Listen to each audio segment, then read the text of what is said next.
Halo, Assalamualaikum warahmatullahi wabarakatuh. Perkenalkan, nama saya Data Feba Anaya dengan NPM 18 12 11 02 30 dengan kelas Bisnis Internasional. Di sini saya akan menjelaskan mengenai peta kesiapan Indonesia menghadapi MEA. Ada beberapa kesiapan yang dilakukan oleh Indonesia. Yang pertama adalah penguatan daya saing ekonomi. Awalnya, penguatan daya saing ekonomi tengah digadangkan Indonesia melalui Master Plan Percepatan dan Perluasan Pembangunan Ekonomi Indonesia.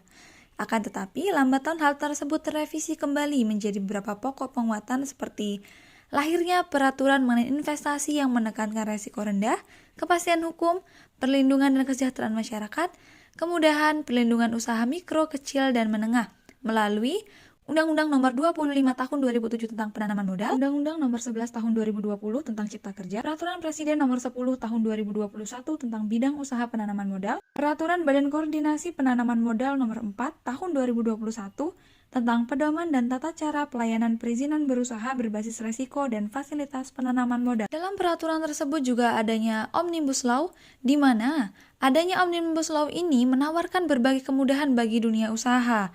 Misalnya di bidang perpajakan, ada janji untuk menurunkan tarif PPh badan hingga 20% sampai tahun 2022, serta tarif PPh badan adalah 25%. Perusahaan-perusahaan terbuka yang melantai di pasar modal juga akan mendapat potongan tarif sebesar 3% dengan syarat dan ketentuan yang berlaku. Program selanjutnya adalah program ACI, Aku Cinta Indonesia.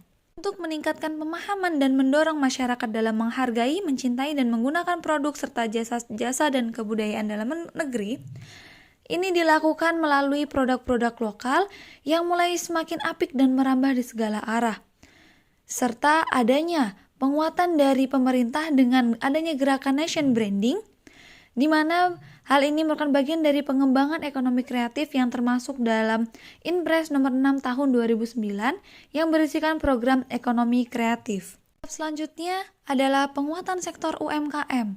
UMKM terus menunjukkan dirinya hingga pada hari ini, di mana menurut data ekonomi Indonesia pada kuartal 1 tahun 2022 didominasi oleh industri pengolahan sebesar 19,19% dan diikuti oleh sektor perdagangan.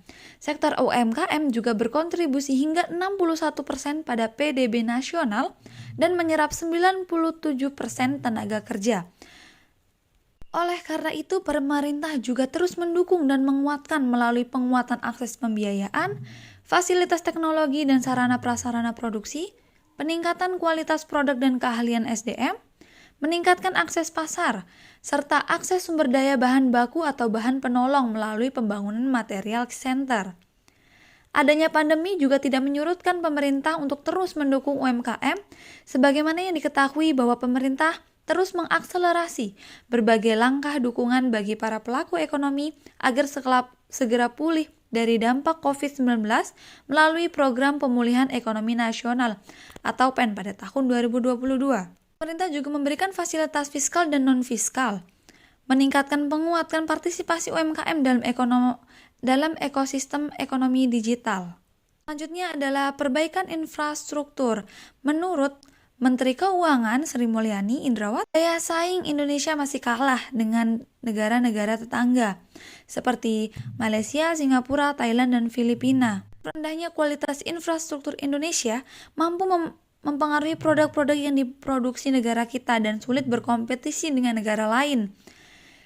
Akan tetapi setidaknya terdapat 54 proyek jalan tol yang dikategorikan sebagai proyek strategis nasional atau PSN. Oleh karena itu, pemerintah melakukan arah kebijakan APBN 2023 dengan fokus pada 5 hal, yaitu perbaikan kualitas SDM, perbaikan infrastruktur, reformasi birokrasi, revitalisasi industri, dan mendorong ekonomi hijau, di mana belanja harus diperbaiki, dipertajam. Penajaman belanja di K atau L maupun di berbagai region perlu dilakukan. Indonesia juga memanfaatkan momentum pembahasan agenda infrastruktur dalam Infrastruktur Working Group meeting pada 19 hingga 21 Januari tahun 2021 lalu yang berguna untuk mempromosikan investasi infrastruktur digital yang berkelanjutan, inklusif, adil, dan terjangkau, terutama untuk mendukung negara berkembang dan negara yang berpenghasilan rendah. Melalui pertemuan itu, Indonesia menunjukkan bahwa Indonesia memiliki pelaksanaan strategis nasional jalan tol, membangun tol langit dan tol laut yang terintegrasi dengan roadmap berkelanjutan dan skema pembiayaan yang blended, prudent, dan inovatif. Tahap selanjutnya adalah peningkatan kualitas sumber daya manusia. Indonesia yang diproyeksikan akan mengalami bonus demografi pada tahun 2030, di mana angkatan kerja produktif akan mencapai 64% dari total penduduk. Untuk memaksimalkan potensi dari bonus demografi tersebut, pemerintah melakukan pengembangan kualitas SDM secara krusial dan memberikan anggaran pendidikan yang lebih, program peningkatan kewirausahaan. Pemerintah juga memberikan dukungan pengembangan talenta digital melalui berbagai program diantaranya Gerakan Nasional Literasi Digital, Digital Talent Scholarship, dan program Kartu Prakerja. Terakhir adalah reformasi kelembagaan dan pemerintahan. Berbagai upaya telah dilakukan pemerintah melalui Kementerian PANRB dalam rangka reformasi manajemen ASN.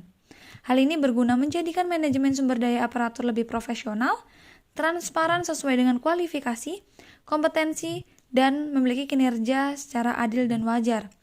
Pemerintah juga mewujudkan birokrasi yang handal. Dalam melakukan reformasi kelembagaan dan birokrasi, terdapat beberapa elemen strategis yang harus dipenuhi dalam mengimplementasinya.